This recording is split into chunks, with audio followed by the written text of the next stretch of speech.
Hello all, welcome to my YouTube channel. In this video I am going to make the audiobook of chapter 3 First Flight, two stories about flying.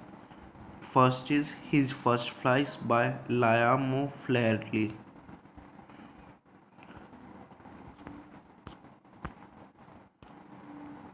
Before you read, since the earliest times humans have dreamt of conquering the skies. Here are two stories about flying. First, a young seagull is afraid to fly. How does he conquer his fear? Second, a pilot is lost in storm clouds. Does he arrive safe? Who helps him? First, his first flight. The young seagull was alone on his ledge. His two brothers and his sister had already flown away the day before. He had been afraid to fly with them. Somehow, when he had taken a little time forward to the brink of the ledge and attempted to flap his wings, he became afraid. The great expanse of sea stretched down beneath, and it was such a long way down, miles down. He felt certain that his wings would never support him. So he bent his head and ran away back to the little hole under the ledge where he slept at night. Even when each of his brothers and his little sister, whose wings were far shorter than his own, ran to the brink, flapped their wings, and flew away, he failed to muster up courage to take the plunge which appeared to him so desperate. His father and mother had come around, calling to him shrilly, upbraiding him, threatening to let him starve on his legs unless he flee away. But for the life of him he could not move.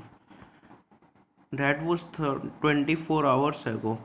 Since then nobody has come near him. The day before, all day long, he had watched his parents flying about with his brothers and sisters, perfecting them in the art of flight, teaching them how to skim the waves and how to dive for fish.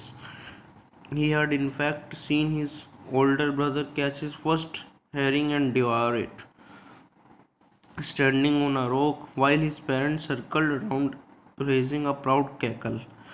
And all the morning, the whole family had walked about on the big plateau midway down the opposite cliff, taunting him with his cowardice. The sun was now ascending in the sky, blazing on his ledge that faced the south. He felt the heat because he had not eaten since the previous nightfall.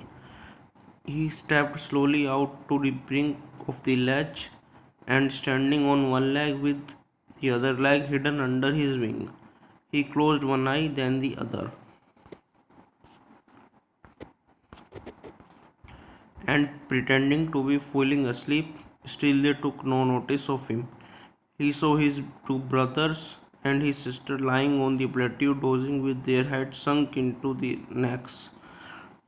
His father was pretending the feathers on his white back, preening the feathers on his back.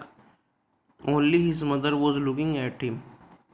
She was standing on a little high hump on the plateau, her white breast thrust forward. Now and again she tore at a piece of fish that lay at her feet and then scraped each of her brick onto the rock. The sight of the food maddened him. How he loved to tear food that way, scraping his beak now and again to wet it. Ga ga ga, he cried, begging her to bring him some food. Glo glo, she screamed back decisively, but he kept calling plaintively, and after a minute or so he uttered a joyful scream. His mother had picked up a piece of the fish and was flying across to him with it. He leaned out,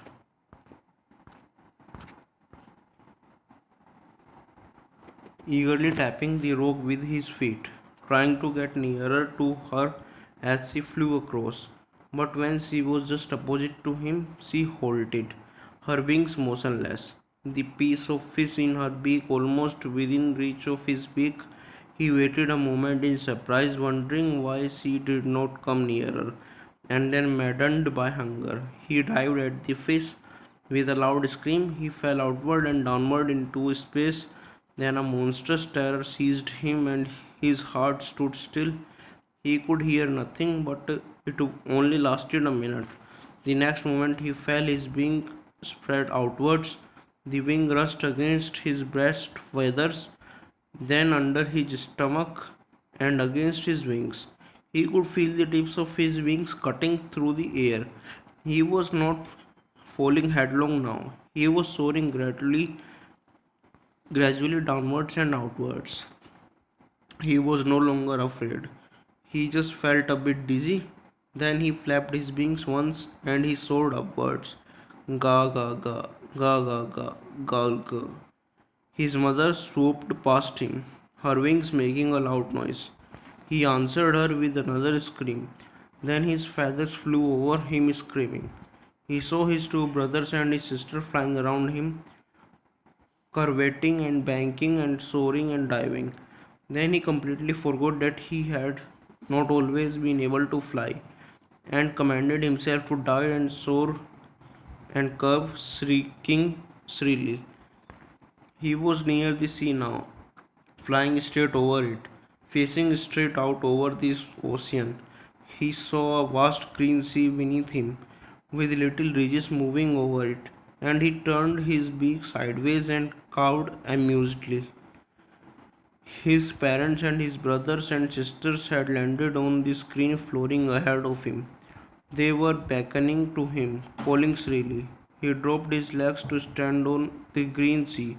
His legs sank into it. He screamed with fright and attempted to rise again, flapping his wings. But he was tired and weak with hunger, and he could not rise, exhausted. By this strange exercise, his feet sank into the green sea, and then his belly touched it, and he sank no further. He was floating on it, and around him his family was screaming, praising him, and their beaks were offering him scraps of dogfish. He had made his first flight.